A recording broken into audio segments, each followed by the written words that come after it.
Quand on parle de trouble de l'attention, on parle souvent du TDAH, le trouble déficitaire de l'attention avec ou sans hyperactivité. Et c'est celui qui prend probablement le plus de place dans les médias aujourd'hui. L'attention est un fonctionnement très complexe qui peut être troublé à divers endroits de son fonctionnement, et il n'y a pas que le TDAH, qui est un trouble neurodéveloppemental, qui puisse faire en sorte qu'elle ne fonctionne pas bien. Alors dans cette vidéo, je vous propose de vous décrire comment fonctionne l'attention et comment elle peut être troublée ou ne pas toujours bien fonctionner et pourquoi. Et cette vidéo est issue du Psychobook que vous aviez choisi pour cet été. Il s'agit du livre de Philippe Lachaud, Le cerveau attentif. Si vous ne savez pas ce qu'est le Psychobook, c'est une lecture commune qu'on fait tous les mois ou tous les 2 mois en fonction du temps qu'on a pour les lire et surtout aussi de l'épaisseur des livres. Alors celui-là était assez petit, mais par contre il était écrit tout petit et donc il m'a pris du temps à lire. Et puis on le lit ensemble, et ensuite je vous fais une vidéo à ce sujet et vous pouvez commenter en description, vous, si vous êtes d'accord avec mes analyses, si vous avez compris la même chose, et surtout si ce livre vous a plu. Alors commençons tout de suite par la définition de l'attention. Alors si je prends la définition que Jean-Philippe Lachaud a fait dans son livre, il dit que c'est une sélection de certaines infos et pas d'autres qui arrivent à notre cerveau pour permettre au cerveau, qui lui a des capacités de traitement de l'info qui sont limitées, de traiter ce qui est nécessaire ou pas pour agir. Donc on voit déjà que c'est un ensemble de choses qui nous arrivent, des stimuli qui peuvent être extérieurs, mais on verra aussi intérieurs, et notre cerveau va choisir s'il passe du temps dessus ou pas, pour savoir ce qu'il a à faire ensuite. Et donc cette attention, elle va déterminer notre perception du monde. Parce qu'effectivement, en fonction de ce sur quoi on se concentre, il va pas se passer la même chose à l'intérieur de nous, notamment sur le plan émotionnel, aussi au niveau de nos pensées, et puis aussi sur la compréhension et l'interprétation qu'on va avoir des choses. Si par exemple, en regardant cette vidéo, vous êtes en train de vous concentrer sur ma coiffure ou sur mon maquillage, peut-être que vous avez du mal à comprendre le propos que je suis en train de délivrer. Si au contraire vous êtes attentif ou attentive aux mots que je délivre, peut-être que vous n'êtes pas attentif à la manière dont mes lunettes sont peut-être mal mises, tordues ou droites. Et ces différents éléments peuvent vous rendre la vidéo plus ou moins intéressante. De même, si vous êtes concentré sur le mouvement de mes mains, qui est automatique et naturel chez moi, peut-être que vous êtes un peu dérangé pour entendre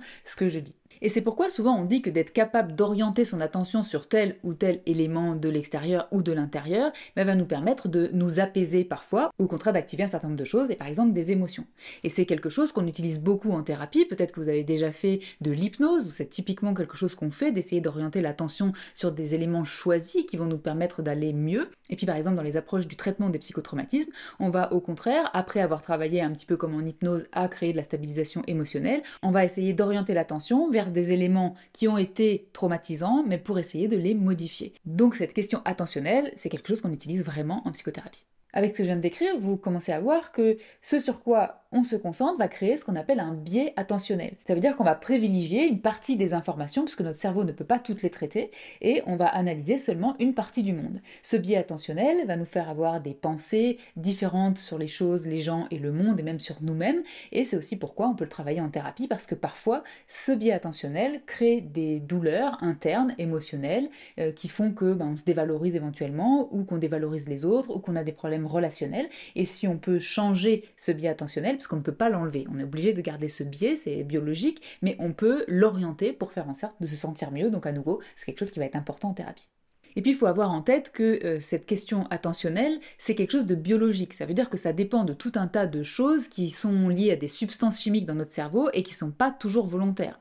Heureusement qu'on n'a pas besoin de se concentrer sur tout ce qui se passe, notamment à l'intérieur de nous, comme peut-être digérer ou respirer, et que notre cerveau peut faire des choses sans qu'il ait complètement mobilisé son attention volontaire. Une dernière petite chose qu'on peut dire sur l'attention en termes de définition, c'est qu'une bonne attention, c'est une attention fluide. Fluide, ça veut dire que notre cerveau est fait pour être distrait, et ce qui est le plus difficile ensuite, c'est de revenir à ce qu'on est en train de faire si notre cerveau a décidé qu'il n'y avait pas lieu de rester attentif à ce stimulus-là. Je vais détailler un petit peu plus le fonctionnement de l'attention juste après, mais une bonne attention, j'insiste, c'est une attention qui peut être distraite. Et donc ce n'est pas parce que vous êtes distrait ou distraite de temps en temps que vous avez nécessairement un trouble de l'attention. Si vous êtes capable ensuite de revenir assez rapidement, c'est-à-dire en quelques secondes maximum, à ce que vous étiez en train de faire si vous avez besoin de vous concentrer, alors votre attention n'est pas troublée et ce n'est pas un problème. Hello, c'est Fabien, j'interromps votre vidéo quelques secondes pour vous proposer quelque chose qui pourrait vous intéresser. Si comme nous la psychologie et la psychothérapie vous passionnent, je vous propose de vous abonner à notre lettre psy. La lettre psy, c'est un email qui est écrit par Catherine et moi et qui contient 3 articles et une citation. Vous trouverez aussi à l'intérieur toute notre actualité et nos sorties podcasts, YouTube ou réseaux sociaux, ce qui fait que c'est vraiment une mine d'or si ces sujets vous intéressent. C'est là aussi que nous vous annonçons le prochain Psychobook pour pouvoir lire des livres psy ensemble, car c'est quand même beaucoup plus sympa à plusieurs. Pour vous abonner, c'est gratuit et ça ne prend que quelques secondes. Rendez-vous sur notre site internet catherinapsy.com et je vous laisse un lien en description. Allez, maintenant, je laisse la parole à Catherine car elle a encore beaucoup de choses à vous dire. Comment fonctionne l'attention? Alors comme je viens de le décrire, la question de l'attention est aussi une question de sélection. Notre cerveau va sélectionner ce sur quoi il veut être attentif et qu'il veut analyser de plus près pour pouvoir en faire quelque chose d'important. Et cette sélection n'est pas toujours consciente. C'est aussi un élément biologique qui nous a permis de pouvoir être distrait ou distraite par des choses qui pouvaient nous menacer. Si vous avez un animal qui voulait vous manger, il fallait que vous puissiez être distrait de votre repas assez rapidement pour pouvoir le repérer et partir. Je pense qu'on comprend bien l'intérêt biologique et évolutif de l'attention quand on le dit comme ça. Et donc ça, c'est pas forcément conscient. Vous n'avez pas conscience que il faut détourner votre attention vers cet animal et ensuite analyser s'il est dangereux ou pas. Parce que ça va pas être pareil s'il s'agit d'une fourmi ou s'il s'agit d'un lion. Et ça se fait de manière complètement automatique. La sélection attentionnelle va donc se baser sur divers critères. Alors vous avez la taille notamment, la luminosité, reconnaître notre nom, les noms propres qui nous sont connus, les situations qui sont émotionnellement impactantes pour nous. Et donc on va se trouver avec un phénomène de filtrage des éléments sensoriels, donc qui viennent de nos sens, par le cerveau. Et au fur et à mesure de nos expériences, certains stimuli vont devenir plus importants pour nous et la plasticité cérébrale va faire que on va se retrouver quelque part hypersensible à ce type de stimulus et on va se centrer très rapidement dessus de manière de plus en plus automatique. Si vous avez un enfant en bas âge, votre cerveau va s'habituer à être attentif ou attentive aux pleurs de votre enfant, alors que si vous avez un enfant plus grand ou si vous n'avez pas d'enfant, c'est quelque chose qui va être moins important pour vous. Et si vous entendez un bébé pleurer, ça ne captera pas votre attention de la même manière qu'un parent qui a un enfant qui est en train de pleurer et qui va tout de suite devoir réagir pour aller voir ce qui se passe. On voit donc que l'attention va être quelque part individuelle et subjective. Au fur et à mesure de la construction de notre cerveau, ce ne sont pas les mêmes éléments qui vont faire que on est distrait ou distraite par quelque chose ou que notre attention se focalise plus ou moins longtemps sur un élément. Ça va dépendre de notre environnement. Si vous vivez dans un environnement où il y a plein d'insectes, peut-être que vous n'êtes plus très attentif ou attentive à leur bruit, vous les repérez éventuellement, mais votre cerveau va être juste distrait puis va revenir à ce qu'il était en train de faire. Si vous ne vivez pas à la campagne, peut-être que ce phénomène d'habituation ne s'est pas mis en place et quand vous entendez le bruit d'un insecte, vous tournez la tête très rapidement, votre attention est captée. Donc c'est un petit exemple qui montre que en fonction de nos styles de vie, en fonction de nos expériences de vie et en fonction de ce qui se passe à l'intérieur de nous aussi, on va petit à petit façonner notre système attentionnel qui nous est propre et qui n'est pas le même que celui du voisin. Et donc cette plasticité cérébrale va nous permettre de nous rendre hypersensibles à des stimuli qui sont utiles dans notre environnement à nous. Alors là, je parle de stimuli externes, mais en fait, notre attention peut être aussi captée par des stimuli internes, et notamment nos pensées. Alors ça va être notamment le rôle de l'hypnose de travailler dessus. Si vous en avez déjà fait, vous savez qu'on utilise beaucoup l'imagerie mentale, et ça nous permet de rediriger l'attention vers des éléments qui nous paraissent plus fonctionnels ou plus aidants pour diminuer les souffrances des personnes. Mais c'est aussi le cas en EMDR, puisqu'on dirige l'attention vers des cibles, si vous en avez déjà fait, et qu'on essaye de moduler la réaction à ces cibles. Une hypothèse qui est faite, et qui est très d'actualité dans les recherches sur l'EMDR, c'est que quand deux neurones s'activent ensemble, ils renforcent leur lien. Et c'est quelque chose qui est très intéressant dans la recherche, notamment dans le psychotrauma, puisque ce sont souvent des approches dans lesquelles on essaye de reparler du traumatisme qui a été angoissant pour la personne, tout en créant des conditions sécurisantes. Et l'idée serait que peut-être, effectivement, à ce moment-là, la sécurité et les éléments du passé traumatique puissent agir ensemble pour qu'on puisse redire au cerveau, aujourd'hui tu es en sécurité, aujourd'hui le traumatisme est passé, les faits sont passés, tu as des capacités pour te protéger si jamais il devait arriver quelque chose, mais c'est terminé et ce n'a plus lieu d'être angoissant aujourd'hui. Donc ça, c'était intéressant aussi de voir que ce qui était décrit sur le fonctionnement de l'attention, qui peut générer, donc comme je disais, ce processus d'hypersensibilité, on peut aussi le désensibiliser, et d'ailleurs c'est le D de l'EMDR, c'est desensitization, on essaye de désensibiliser certains éléments. Alors on voit qu'il peut y avoir des stimuli externes, mais aussi des stimuli internes qui vont attirer notre attention et surtout qui vont, entre guillemets, se battre pour notre attention. Et donc il peut y avoir une compétition entre les éléments réels de l'extérieur et les éléments, entre guillemets, on pourrait dire virtuels de l'intérieur de nous. Alors comment va se passer cette compétition et puis qui va gagner? Est-ce que c'est ce qui se passe à l'intérieur de nous ou c'est ce qui se passe à l'extérieur de nous qui va gagner la lutte pour pouvoir avoir l'attention de notre cerveau? Eh bien, ça va dépendre de divers éléments que je vais vous décrire, mais surtout du système de récompense qui va faire agir les substances comme la noradrénaline, les opioïdes, mais aussi, bien sûr, la fameuse dopamine. Alors si on prend les 4 étapes finalement du système attentionnel, vous avez d'abord la saillance. La saillance, c'est la capacité que va avoir un objet ou un élément à attirer notre attention et à nous distraire. Deuxièmement, il va y avoir la capture de l'attention. C'est une chose qui ait eu une saillance et qu'on ait été distrait ou distraite par l'élément extérieur, qu'on l'ait perçu, c'en est une autre que notre cerveau décide de rester quelques instants sur cet objet-là. Et s'il décide de rester sur cet objet-là, il va commencer à l'analyser et à l'interpréter dans le contexte dans lequel il se trouve. Troisièmement, il va y avoir la captivation. La captivation, ça va être le fait que la capture de l'attention va vraiment durer longtemps et qu'on va commencer à faire un processus décisionnel de ce qu'on va faire de cette situation-là. Donc la captivation peut être motrice, ça veut dire qu'elle va commencer à engager un mouvement éventuellement. Si vous commencez à avoir vu quelque chose qui vous fait peur, il faut que vous détaliez, vous allez commencer à avoir votre cortex moteur qui s'active pour pouvoir mobiliser vos jambes et partir vite de là pour pouvoir vous sauver. Mais la captivation peut être aussi émotionnelle, ça veut dire qu'il va se passer un certain nombre d'éléments émotionnels qui vont se mettre en place en vous, mais aussi une captivation cognitive, dont on va parler un tout petit peu plus tard. Et tout ça dépend du système de récompense. Le système de récompense va nous permettre de nous motiver à agir dans le sens qui est le meilleur pour nous, pour qu'on puisse prendre des décisions les plus utiles dans notre contexte. Et puis quatrièmement, après la saillance, la capture et la captivation, éventuellement, il va y avoir mise en mémoire si notre cerveau estime que cette situation peut être rencontrée à plusieurs reprises et que ce qu'on a pris comme décision et ce qu'on a fait comme action en conséquence de tout ça, de toute cette analyse des stimuli sur lesquels on a porté notre attention, a été utile pour nous. Dans ce cas-là, il va mettre ça en mémoire pour que la prochaine fois, il puisse s'en rappeler et aller plus rapidement à une décision parce qu'il sait si ça a fonctionné ou ça n'a pas fonctionné. Le rôle du système exécutif. Alors le système exécutif, c'est d'une certaine manière la plupart des éléments cognitifs qui nous permettent de prendre une décision et d'orienter notre attention volontairement. C'est vraiment lui qui nous permet de contrôler notre attention.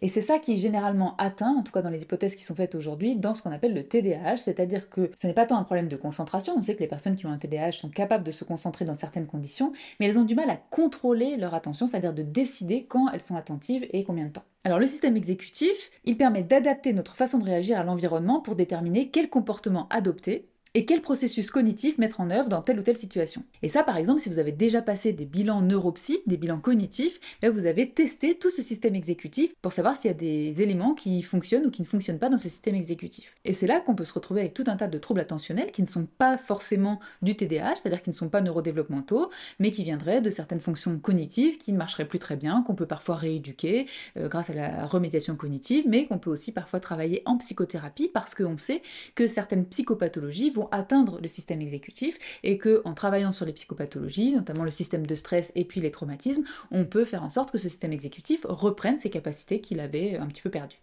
Alors le système exécutif va nous permettre de hiérarchiser les différents objectifs qu'on peut avoir, en tout cas ceux qui sont conscients. Et pour qu'on puisse utiliser des objectifs à long terme et se concentrer dessus, il va falloir que notre cortex préfrontal soit capable de gagner la lutte d'influence avec notre système de danger, qui lui va un peu plus rapidement, mais ne sait s'adapter qu'à court terme. Et donc, en fonction de la dopamine qui va être délivrée, eh bien, ces deux systèmes vont, entre guillemets, se battre pour pouvoir savoir qui prend l'influence sur l'autre. Est-ce qu'il faut réagir de manière très rapide pour pouvoir s'enfuir, par exemple, et que le fait d'être en train de préparer à manger, qui était un objectif à long terme, mais il n'est plus aussi urgent et on doit vite partir, ou bien si on peut se dire, bah non, en fait c'est un petit animal, je ne suis pas tellement menacée par la question, et donc je peux continuer à faire à manger et à garder en mémoire de travail les différents ingrédients que je dois utiliser pour pouvoir continuer à me concentrer sur cette recette. Et Jean-Philippe Lachaud décrit que quand c'est le système de danger qui gagne, en fait, il va réutiliser des apprentissages liés au danger qu'il a déjà fait dans le passé. C'est-à-dire que les éléments qui ont été mis en mémoire, par rapport à ce que je vous décrivais des 4 étapes précédemment, les éléments qui ont été mis en mémoire vont être réactivés. Et dans le traitement des psychotraumatismes, en psychothérapie, on essaie justement de désengager ces décisions qui sont prises sur la base d'éléments passés traumatiques. Pourquoi ? Parce que en fait, ils sont suractivés. Les personnes qui ont vécu des traumatismes sont devenues hypersensibles en interprétant comme du danger des choses qui ne le sont pas objectivement, parce qu'elles ont vécu des choses effrayantes et terrorisantes. Et donc c'est vraiment le travail attentionnel qu'on essaye de créer à ce moment-là, c'est que ces personnes puissent rester attentives bien évidemment aux éléments de danger, mais que dans la majorité des cas, leur cortex puisse gagner la guerre d'influence entre guillemets pour pouvoir se concentrer sur d'autres choses, puisque ce qu'elles considèrent comme du danger ne l'est pas vraiment dans leur vie de tous les jours aujourd'hui. Si je prends un exemple, une partie des personnes qui ont vécu des agressions voient toutes les personnes comme des personnes dangereuses potentiellement. Et du coup, elles ne sont plus capables de porter leur attention sur les éléments qui leur permettraient justement d'analyser si la personne est une personne dangereuse ou pas. Et donc, il faut pouvoir désactiver cette suractivation du danger pour qu'on puisse reprendre l'analyse de cette personne. Est-ce qu'il y a des critères qui me permettent de penser que là, il y a quelque chose de dangereux? Est-ce que par exemple elle tient un couteau à la main? Ou est-ce qu'elle a l'air agressive? Ou bien est-ce que finalement cette personne me fait un sourire, est en train de me parler et je peux désactiver mon système de danger? Donc vous voyez, le système attentionnel est très important dans les situations psychotraumatiques aussi et quand on veut les traiter notamment. Alors quand il y a une lutte interne entre plusieurs objectifs à l'intérieur de nous, qu'ils soient volontaires ou pas volontaires, il y a trois possibilités. Soit l'hyperfocalisation, c'est-à-dire que le cerveau va choisir un seul des objectifs et il ne va se concentrer plus que sur celui-ci. Peut-être vous avez déjà vécu ça quand vous êtes très concentré sur quelque chose et puis que vous oubliez de manger ou d'aller aux toilettes par exemple. Deuxièmement, il va y avoir la dispersion, ça veut dire que notre cerveau va choisir d'être attentif à tous les objectifs et auquel cas on va réussir à globalement n'en remplir aucun. Et troisièmement, ça va être une stratégie d'organisation pour pouvoir utiliser notre mémoire de travail, une mémoire qui est à court terme, et faire en sorte de privilégier temporairement un objectif sur les autres et de pouvoir modifier ça en fonction du contexte et être flexible et modulable. Le rôle de la mémoire. Alors comme j'ai pu le dire, la mémoire va nous permettre d'aller rechercher des informations qu'on a déjà utilisées pour prendre des décisions et donc d'aider notre attention à se focaliser plus par ici ou plus par là en fonction de ce qu'on a vécu par le passé et qui a fonctionné ou non. Et il y a deux types de mémoire qui sont importantes, donc la mémoire de travail dont je parlais tout à l'heure, c'est-à-dire que si on n'a pas de mémoire de travail, de mémoire de court terme, on ne peut pas se concentrer sur quoi que ce soit. Parce que pour pouvoir se concentrer, il faut qu'on puisse garder en mémoire les différents éléments de la tâche sur laquelle on est en train de travailler, et si on ne peut pas les garder en mémoire, on n'arrive pas à se concentrer. Donc la mémoire de travail, si elle est atteinte dans certaines pathologies, eh bien elle va créer des troubles de l'attention qui ne sont pas forcément du TDAH. Mais il y a aussi la mémoire épisodique qui est en gros la mémoire des événements de notre vie et de notre histoire, qui est une mémoire un peu plus long terme, et elle fonctionne par ce qu'on appelle un codage neural par population. Ça veut dire que quand vous êtes en train de vous rappeler un souvenir, en fait ce souvenir il va aller dans différents réseaux de mémoire qui sont eux-mêmes connectés à d'autres concepts. Si par exemple vous avez été dans un restaurant et que l'endroit vous a beaucoup plu, vous avez mangé une pizza qui était hyper bonne et en même temps vous avez senti l'odeur des fleurs parce qu'à ce moment-là il y avait le fleuriste d'en face qui était en train de passer pour aller livrer des fleurs. Et bien quand vous allez remanger une pizza, il se peut que votre cerveau se remémore aussi la question des fleurs, et puis peut-être que la question des fleurs dans un autre réseau était rangée aussi avec une pluie battante parce qu'un jour où vous avez été chercher des fleurs, il a plu énormément. Et donc c'est ça le codage neural par population, ça veut dire que le codage dans la mémoire se fait par le phénomène d'association d'idées, les populations de neurones qui rappellent des concepts similaires s'activent en même temps et donc on se retrouve avec la situation de ce phénomène-là d'association d'idées. Alors si vous avez déjà été en psychothérapie pour traiter des traumatismes et que vous avez eu cette méthode-là, vous savez qu'on travaille aussi par une sorte d'association d'idées, même si elle est un peu plus guidée bien sûr qu'en psychanalyse, il y a quand même qu'on laisse venir ce qui vient et d'ailleurs c'est ce qu'on dit aux patients, laissez venir ce qui vient pour voir ce qui est en train de se passer en fonction de ce codage-là. Conclusion. Vous voyez que l'attention et la concentration, c'est un apprentissage. En fonction de notre contexte et des événements de vie qu'on a, on ne va pas se concentrer et être attentif ou attentif de la même manière. Et comme c'est un apprentissage, ça marche comme tous les apprentissages, ça veut dire que la manière dont ça va être façonné vient d'un ensemble d'essais-erreurs qui a été répété et des feedbacks que notre cerveau a reçus sur la réussite ou l'échec de ce qu'on en a fait. Donc c'est important d'avoir en tête que la concentration, c'est pas juste parce qu'on a décidé qu'on allait se concentrer, ou l'attention, c'est pas juste parce qu'on a décidé qu'on allait être attentif ou attentif que ça suffit. Même dans un mécanisme normal, ça nécessite des apprentissages, donc ça prend du temps, et donc c'est important de ne pas être trop exigeant dans notre société où parfois on aurait tendance à penser que si on décide quelque chose, tout de suite ça va se faire. Mais notre cerveau ne marche pas tout à fait comme ça. Et surtout quand on voit tout ce qu'il faut apprendre à faire pour que l'attention fonctionne correctement, on se rend encore plus compte que c'est pas si simple que ça. Il faut savoir moduler la puissance de l'attention, parce qu'il y a des choses qui nécessitent une petite attention et d'autres une grande. Comme il le dit dans le livre, si vous êtes en train de faire chauffer des patates pour préparer votre repas, vous n'avez pas besoin d'y être très puissamment attentif ou attentive, vous savez que vous regardez de temps en temps et ça peut suffire. Mais il y a d'autres choses qui vont nécessiter plus d'attention. Si par contre, à un moment donné, elles se mettent à fumer et que tout est fermé, et que vous n'avez pas ouvert et que ça commence à brûler, là par contre, il va falloir mettre plus d'attention sur la situation. Donc la puissance de l'attention est très importante. Le choix de la cible, parce que si quand vous êtes sur vos patates, vous êtes attentif ou attentive à la puissance de la hotte, c'est pas ça qui va vous dire si finalement vos patates vont brûler ou pas. Ou tout à l'heure, si vous étiez étiez attentif ou attentive à ma coiffure, c'est pas ça qui va vous permettre de comprendre ce que je suis en train de dire. Donc le choix de ce sur quoi on porte notre attention, puisque notre attention est limitée, on ne peut pas la porter sur tout en même temps, mais ça aussi, c'est pas toujours simple de savoir exactement sur quoi il faut se concentrer pour que ce soit efficace. Et puis aussi, vous avez la flexibilité au bon niveau de détail, c'est-à-dire que quand on est trop focus sur quelque chose, comme on le voyait tout à l'heure, on perd de vue tout un ensemble d'autres choses qui nous permettraient d'atteindre notre objectif, et donc c'est important d'avoir un niveau de détail plus ou moins grand. Alors, ce qu'il explique dans le livre aussi, c'est que a priori, il y a des études qui ont été menées et qui montrent que plus on est heureux ou heureuse, plus on a une attention globale sur un certain nombre de choses, et que finalement, le fait d'avoir un niveau de détail attentionnel trop longtemps, trop souvent, pourrait être corrélé à un sentiment de bonheur qui serait moins intense. Ce serait à développer. Évidemment, il y a toutes les études dont il parle qui sont dans le livre. Ça va faire partie des choses dont je vais vous dire qui m'ont beaucoup plu, puisque vous savez que je suis très attentive justement à la démarche scientifique quand on avance tout un tas de concepts. Un autre élément de conclusion, c'est que vous voyez que c'est tellement large le fonctionnement de l'attention qu'il est bien normal que ça ne fonctionne pas parfaitement tout le temps. Donc ce n'est pas parce que parfois vous avez l'attention qui divague un petit peu ou qui est plus compliquée, ou bien qui fait que vous êtes un petit peu stressé ou au contraire apaisé, quelque chose que vous n'avez pas vu, que nécessairement ça veut dire qu'il y a un trouble. C'est plutôt si c'est dans le temps, si c'est durable, et puis surtout si ça vous fait souffrir, que là on va commencer à considérer que peut-être il y a quelque chose, et que cette chose, ça peut être soit effectivement un trouble neurodéveloppemental, mais soit complètement autre chose, qui vient du système exécutif, ou qui vient d'une psychopathologie, qui vient d'un problème de mémoire, qui vient d'un problème d'habituation à se focaliser sur certains éléments attentionnels qui font peur ou qui font mal, comme dans les suites des traumatismes par exemple. Donc il y a tout un tas d'éléments qui peuvent faire que votre attention ait des problèmes sans que ce soit nécessairement un TDAH. Donc le livre de Philippe Lachaud, est-ce que je l'ai aimé ou pas? Moi personnellement je l'ai trouvé extrêmement intéressant, j'ai beaucoup aimé le fait qu'il y a toutes les études scientifiques qui sont référencées, et même si le livre date de 2011, en fait quand vous allez sur les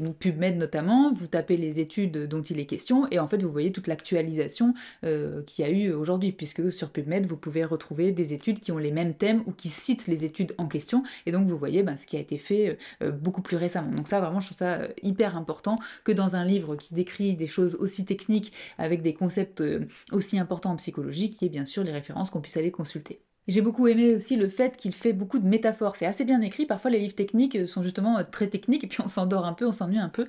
Et là, il y a pas mal de métaphores qui expliquent voilà, des choses très complexes parce qu'il parle beaucoup des neurones, du fonctionnement du cerveau. Et quand on n'est pas aguerri à ce type de langage, le fait qu'il crée avec des images, voilà, ça fonctionne comme si, si vous étiez la police et que vous devez aller appréhender un criminel, voilà, du coup, il faut que vous appeliez plus vos collègues. Donc voilà, pour faire par exemple l'image du recrutement des neurones quand il y a quelque chose de très important, quand notre attention se focalise sur quelque chose qui est considéré comme très important, on recrute des neurones. Voilà, il va expliquer des choses comme ça. Ou bien quand les neurones sont plusieurs, ils font plus de bruit, et donc c'est comme si vous jouez de la musique très fort, vous avez plus de chances d'être entendu, et donc c'est par des gens qui seraient loin et qui, si vous tapez tout seul sur votre djembé, ne vous entendrez pas. Et bien là, si à l'intérieur les neurones recrutent pour leur lutte contre l'attention, comme je disais tout à l'heure, vous allez finir par y être attentif parce qu'ils font plus de bruit. Voilà. Donc il donne des métaphores comme ça, je trouve qu'ils aident beaucoup à comprendre des choses qui sont parfois très techniques. Il y a aussi des éléments sur le système attentionnel des réseaux sociaux. Ici, j'ai pas le temps de tout détailler, mais voilà, il décrit comment tout ça est exploité par les algorithmes de tous les réseaux sociaux, et qu'il y a une lutte pour notre attention, et donc pour que ces stimuli extérieurs viennent nous toucher, notamment émotionnellement, pour qu'on reste sur les plateformes des réseaux sociaux. Et puis sur le plan personnel, il m'a fait réfléchir à mon propre TDAH, à parfois ce que j'attribue à ce trouble qui m'a été diagnostiqué, en me disant qu'il y a certaines choses que peut-être j'attribue au trouble qui sont juste dues à une fatigue que je peux avoir de temps en temps, à des choses sur lesquelles je prête de l'attention, alors que si je prête de l'attention à autre chose, ça fonctionnerait différemment. Donc ça m'a fait réfléchir sur un petit peu moduler tous les critères de ce trouble, et puis aussi à la notion d'hypersensibilité, puisque c'est quelque chose dont on parle beaucoup, même si la plupart des collègues psychologues disent attention, l'hypersensibilité, que ce soit génétique ou pas, parce que les recherches sont en cours, il n'y a quand même pas encore de preuves à ce sujet, mais en tout cas il est sûr que des psychopathologies ou des troubles créent une hypersensibilité. Je ne savais pas que de manière naturelle, finalement, notre attention crée une hypersensibilité à certains stimuli du fait de notre environnement, de nos craintes, de notre histoire, de nos traumatismes, et ça aussi, c'est quelque chose auquel j'avais pas nécessairement pensé, que ça pouvait aussi faire partie de tout ce qui rend notre cerveau hypersensible avant de faire l'hypothèse de quelque chose de génétique. Voilà, bah écoutez, dites-moi si vous aussi vous l'avez lu et s'il vous a plu ou pas, si oui, pourquoi, sinon pourquoi, et puis si vous ne l'aviez pas lu, bah est-ce que tout ça vous a donné envie de le lire?